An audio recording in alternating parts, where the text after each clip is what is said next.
দর্শক, দেশের ভিতরে কি ঘটছে এগুলো? গাজীপুরে একের পর এক হত্যাকাণ্ড, এরপরে আরেকটা হত্যাকাণ্ড ঘটিয়েছে, স্বামী স্ত্রীকে হত্যা করেছে এবং হত্যা করার পরেই নিজেই 999 ফোন দিয়েছে পুলিশকে। ফোন দিয়ে পুলিশকে বলতেছে আমাকে ধরে নিয়ে ফাঁসি দিয়ে দেন। এখন স্ত্রীকে কেন হত্যা করলো এবং নিজেই কেন পুলিশের হাতে ধরা দিল এবং ফাঁসির কথা বলতেছে? দর্শক, শুনলে আপনারা চমকে উঠবেন। আপনারা বলবেন সেই লোকটি আদৌ কাজটা ভালোই করেছে নাকি খারাপ করেছে। অনেকেই বলবেন যে সঠিক কাজটা করেছে। কি ঘটনা ঘটলো সবকিছু জানাবো আজকে। কয়েকটা চমকপ্রদ নিউজ আপনাদের সাথে শেয়ার করব। 15ই আগস্ট আসছে, আজকে 9 আগস্ট না, আর 6 দিন পরে 15ই আগস্ট জাতীয় শোক দিবস পালন করেছে হাসিনা, শেখ মুজিবের দুনিয়া ছাড়ার কারণে। ওইটা এখন আর করতে দেওয়া হবে না, কথাটি বলেছেন পিনাকি ভট্টাচার্য, যে 15ই আগস্টে কোনো শোক মিছিল করতে দেওয়া হবে না। পিনাকি ভট্টাচার্য, আমি হেডলাইন গুলো বলছি, বিস্তারিত অবশ্যই আপনারা জানবেন। একটু ধৈর্য সহকারে আপনাদেরকে আজকের ভিডিওটি সম্পূর্ণ দেখতে হবে। এবার চরমনাই পীর তার ভাই নায়েবে আমির মুফতি ফয়জুল করিম তিনি বলতেছে যে আওয়ামী লীগের পথ ধরেই হারছে বিএনপি। দর্শক, খুবই গুরুত্বপূর্ণ 3টা নিউজের হেডলাইন আজকে আপনাদের সাথে শেয়ার করলাম। সর্বপ্রথম চলুন আমরা আপনাদেরকে জানাই, স্ত্রীকে মেরে ফেলেছি, আমাকে নিয়ে যান। 999 স্বামী ফোন দেন।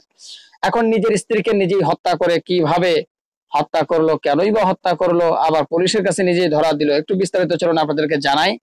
আর আপনাদের বলবো একটু ধৈর্য সহকারে এই কথাগুলো আপনাদের শুনতে হবে। দেখুন আসলে এই ভাইটা কাজ ঠিক করেছে না ভুল করেছে, চলুন জানাই আপনাদের। গাজীপুর মহানগরীর কাশিমপুরে স্ত্রীকে বালির চাপা দিয়ে হত্যার পর স্বামী জাতীয় জরুরি সেবা 999 ফোন নম্বরে ফোন করে বলেন, আমি আমার স্ত্রীকে মেরে ফেলেছি, আমি ঘরে আছি, আত্মসমর্পণ করব, আপনারা আমাকে নিয়ে যান। এটা পুলিশকে বলে, ঠিক আছে। ঘটনাটি ঘটেছে গত শুক্রবার 8ই আগস্ট দিবাগত রাত 8টার দিকে গাজীপুর মহানগরীর কাশিমপুর থানাধীন 2 নম্বর ওয়ার্ডের চক্রবর্তী এলাকায়। নিহত গৃহবধূর নাম জেমি, 19 বছর বয়স। তিনি দিনাজপুর জেলায় শেতাবগঞ্জ থানার কি বলে আপনার মিশ্রিগোলা গ্রামের জাহিদুল ইসলামের মেয়ে। অপরদিকে গ্রেপ্তার ব্যক্তির নাম রাকিব হোসেন, বয়স 22। তিনি বগুড়া জেলার লতিফপুর এলাকার মোহাম্মদ জসিমউদ্দিনের ছেলে। তাদের তানজিম নামে 2 বছরের শিশু সন্তান ও রাইসা আক্তার জেরিন নামে 2 মাসের আরেকটি শিশু সন্তান রয়েছে, মানে 2টা সন্তান রয়েছে। ঘটনার সত্যতা নিশ্চিত করেছে জিএমপি কাশিমপুর থানার ভারপ্রাপ্ত কর্মকর্তা ওসি মোহাম্মদ মনিরুজ্জামান। আচ্ছা, আসল ঘটনা কি, আসলে কেন এরকম হয়েছে সেটি চলুন আপনাদের একটু জানাই। পুলিশ ও স্থানীয়রা জানায়, বিভিন্ন বিষয় নিয়ে এ দম্পতির মধ্যে পারিবারিক অশান্তি চলছিল। স্থানীয়ভাবে মীমাংসা করা হয়, কিন্তু গত শুক্রবার সন্ধ্যার পরে কোনো এক সময় রাকিব তার স্ত্রীকে বালিশ চাপা দিয়ে হত্যা করে। পরে মৃত্যু নিশ্চিত করে তিনি নিজেই জাতীয় জরুরি সেবা 999 নম্বরে ফোন করে পরে তিনি নিজের ঘরেই পুলিশের জন্য অপেক্ষা করে। এ সময় ঘরের ভিতরে মায়ের নিথর দেহের পাশে কাঁদছিল 2 বছরের শিশু সন্তান তানজিম ও 2 মাসের আরেক শিশু রাইসা আক্তার জেরিন। খবর পেয়ে শুক্রবার রাত 8টার দিকে পুলিশ ঘটনাস্থলে গিয়ে একই ঘরের স্বামীকে কান্নাকাটি করতে এবং ঘরের মেঝেতে স্ত্রীর লাশ দেখতে পায়। পুলিশ গ্রেপ্তারের জন্য স্বামীকে হাতকড়া পরানোর সময় তাকে অনুশোচনা করে কাঁদতে দেখা যায়। তাদের স্বজনেরা কাঁদতে কাঁদতে বলতে থাকেন, রাকিব রে, তুই কি করলি? এখন তোর বাচ্চা 2টারে কে দেখবে? তাদের কান্না উপস্থিত সবাইকে আবেগ আপ্লুত করে ফেলে। দেখেন, ছোট্ট ছোট্ট 2টা বাচ্চা, মায়ের মরা লাশ পড়ে আছে। ছোট্ট ছোট্ট 2টি বাচ্চা, একটা 2 বছরের সন্তান, একটা 2 মাসের সন্তান। এগুলো যখন কান্না করতেছে, আসলে এটা সহ্য করার মতো মানে সম্ভব না ভাই। আপনি যদি ওখানে থাকতেন আপনিও চোখের পানি ফেলতে বাধ্য হতেন। এখন তাহলে রাকিব কেন তার সন্তান মানে স্ত্রীকে আসলে হত্যা করলো, চলুন একটু সেটি জানাই। জিএমপির কাশিমপুর থানার ভারপ্রাপ্ত কর্মকর্তা ওসি মনিরুজ্জামান জানান, ঘটনা নিহতের মরদেহ উদ্ধার করে ময়নাতদন্তের শহীদ তাজউদ্দিন আহমেদ মেডিকেল কলেজ হাসপাতালের মর্গে পাঠানো হয়েছে। প্রাথমিকভাবে ধারণা করা হচ্ছে পারিবারিক কলহের জেরে এই হত্যাকাণ্ড ঘটেছে। এ বিষয়ে আইনানুগ ব্যবস্থা প্রক্রিয়াধীন। দর্শক, ভিডিওটি হয়তো আপনারা অনেকে দেখেছেন সেই বিষয়টি নিয়ে। সে হত্যা করেছে একটা কারণে, আর সেই কারণটা হলো তার স্ত্রী পরকীয়া করত। এটা সে বলেছে যে আমার স্ত্রী পরকীয়া করেছে, আমি বারে বারে নিষেধ করেছি ওকে, তারপরে আমার কথা শোনেনি। যার কারণে আমি নিজেকে আর আটকাতে পারিনি যে আমার স্ত্রী, আমার বৈধ স্ত্রী, আমার সন্তানের মা অন্যের ঘরে থাকবে, অন্যের সাথে শুবে, অন্য একজন এসে আমার স্ত্রীর গায়ে স্পর্শ করবে, এটা আমি সহ্য করতে পারবো না। যার কারণে আমি তাকে বালিশ চাপা দিয়ে মেরে ফেলেছি এবং নিজেই আত্মসমর্পণ করেছি। দর্শক, পরকীয়ায় আজকে দেশটা ভরে গেছে। শুধু এই রাকিবের সাথে এরকম ঘটনা ঘটে না, বিভিন্ন জায়গায় দেশের বিভিন্ন জায়গায় বিভিন্ন অঞ্চলে এরকম ঘটনা ঘটতেছে। তাই সবাই পরকীয়া থেকে সাবধান থাকবেন।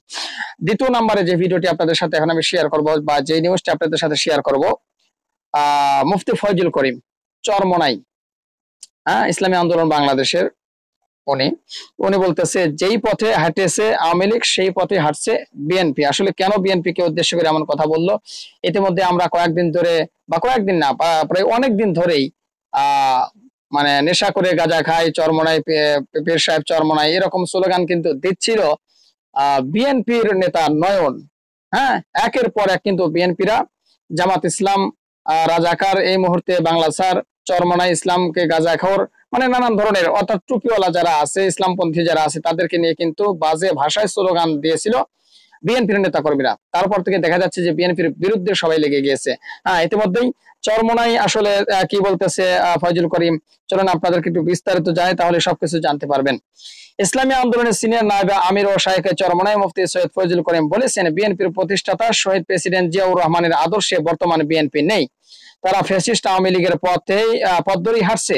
আওয়ামী লীগ আলেম ওলামাদের বিরুদ্ধে যেই সব স্লোগান দিত, এখন বিএনপি সেই সব স্লোগানই দিতেছে। বিএনপির গায়ে এখন বহুল ছাল। বহুদলীয় গণতন্ত্রের প্রবর্তক জিয়ার মূল আদর্শ থেকে সরে গিয়ে বিভিন্ন পরগাছার মতোই ছালের ওপর নির্ভরশীল হয়ে উঠেছে বিএনপি। তিনি বলেন, 5ই আগস্ট এক ফেসিবাদ দেশে থেকে বিতাড়িত হয়েছে, কিন্তু আমাদের যুদ্ধ থামেনি। আগামী সংসদ নির্বাচনে আমাদের যুদ্ধ হবে ব্যালটের মাধ্যমে। আর সেই যুদ্ধ নব্য ফেসিবাদ, চাঁদাবাজ, ধর্ষক, জালিমের বিরুদ্ধে। বর্তমানে দেশের জনগণ দুটি ভাগে বিভক্ত হয়েছে, একটা ইসলামপন্থী আর একটা সাধারণ। ইসলামী দলগুলোর ভোট বাক্স হবে একটাই, যাতে আগামী বাংলাদেশ ইসলামের বাংলাদেশে রূপান্তরিত হয়। শায়েখে চরমোনাই অপপ্রচার ব্যাখ্যা দিয়ে বলেন, এখন একটি দল হাদিয়া এবং চাঁদা দুটোকে এক করে বলতেছেন। তারা জানে না হাদিয়া এবং চাঁদাবাজির পার্থক্যটা কি। চাঁদা মানুষের কাছ থেকে জোর করে আদায় করা হয়, আর হাদিয়া মানুষ খুশি হয়ে চাঁদা দেয়।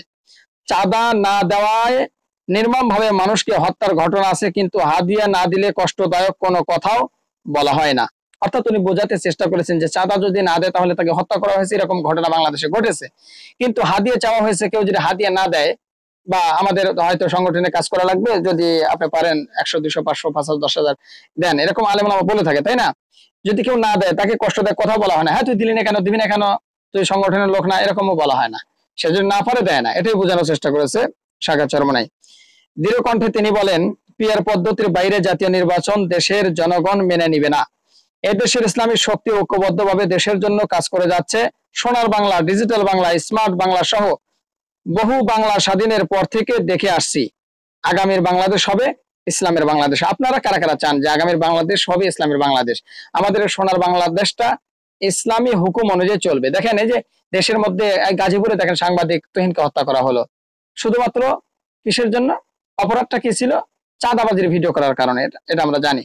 তারপরে কিছুদিন পূর্বে চাঁদার কারণে পাথর নিক্ষেপ করে হত্যা করা হলো। মানে একের পর এক কিন্তু খুন, গুম, রাহাজানি এগুলো মানে ঘটেই চলছে ভাই। আওয়ামী লীগের সময় ছিল, এই সময় ছিল, এগুলো আসলে করে কারা? হ্যাঁ, তো অবশ্যই ইসলামের বিকল্প নেই। আলেম ওলামাদের হাতে যদি ক্ষমতা আসে, আশা করি এগুলো বন্ধ হওয়ার সম্ভাবনা আছে, হবে ইনশাআল্লাহ। কোরআন অনুযায়ী যদি দেশ পরিচালনা করা যায় 100% হবে।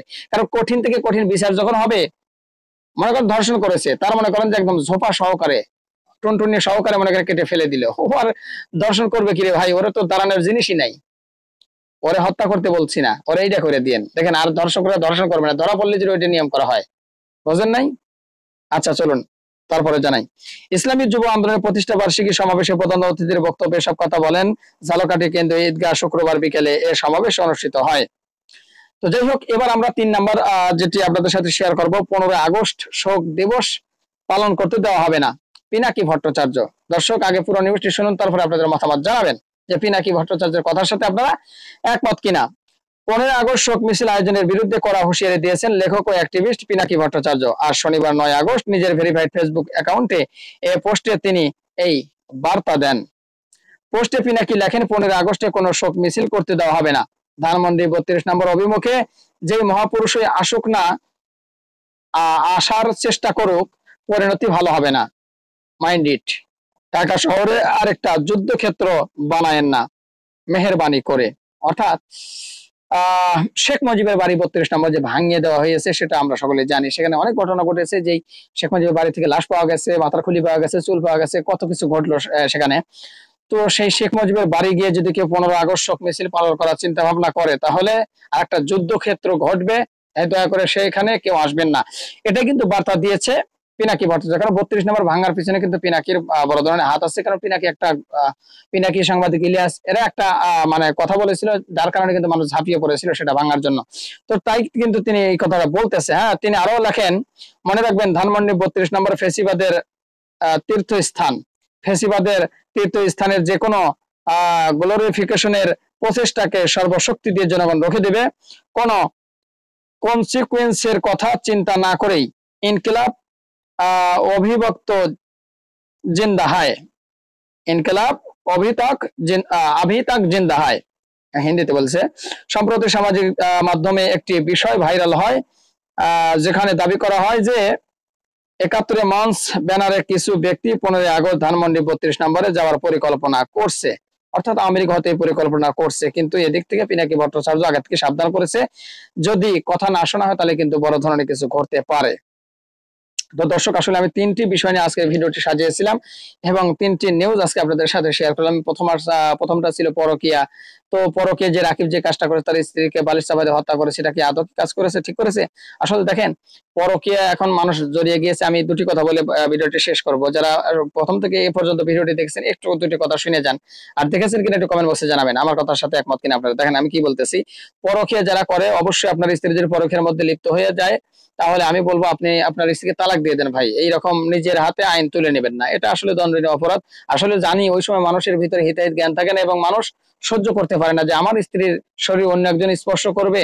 এটা আসলে কেউ সহ্য করতে পারে না, না পারাটাই স্বাভাবিক। কিন্তু ওই সময় নিজেকে ধৈর্য ধারণ করে নিজেকে কন্ট্রোল করতে হবে এবং দরকার পড়ে আপনি তাকে তালাক দিয়ে দেন। সে থাক অন্য ঘরে, যে শান্তি পায় থাক না কেন। পরকীয়া করে কেউ কোনোদিন আজ পর্যন্ত শান্তি পায় নাই ভাই, পাবেও না।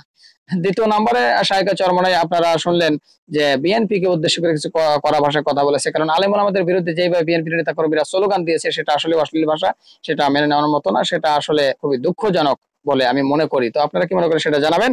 সর্বশেষ 15 আগস্ট, হ্যাঁ, শোক দিবস বা শোক মিছিল পালন করতে নিষেধ করেছে পিনাকি ভট্টাচার্য। যে করতে যায় তাহলে সমস্যা আছে, খবর আছে। তো যাই হোক দর্শক, আমি এই গুরুত্বপূর্ণ কয়েকটা নিউজ নিয়ে আজকে আপনাদের সম্মুখে হাজির হয়েছিলাম। আশা করি সবগুলো নিউজ আপনারা বিস্তারিত দেখেছেন, শুনেছেন, বুঝেছেন। তো অবশ্যই মতামত জানাবেন, পারলে ভিডিওটি শেয়ার করবেন। যারা ইতিমধ্যে আমাদের এই চ্যানেল নাসির ইসলাম মিডিয়া সেন্টারে সাবস্ক্রাইব করেননি, আশা করি সাবস্ক্রাইব করবেন। যারা করেছেন ধন্যবাদ, ভালো থাকবেন। পরবর্তী ভিডিও নিয়ে হাজির হব। আজকের মতো এ পর্যন্তই। আল্লাহ হাফেজ।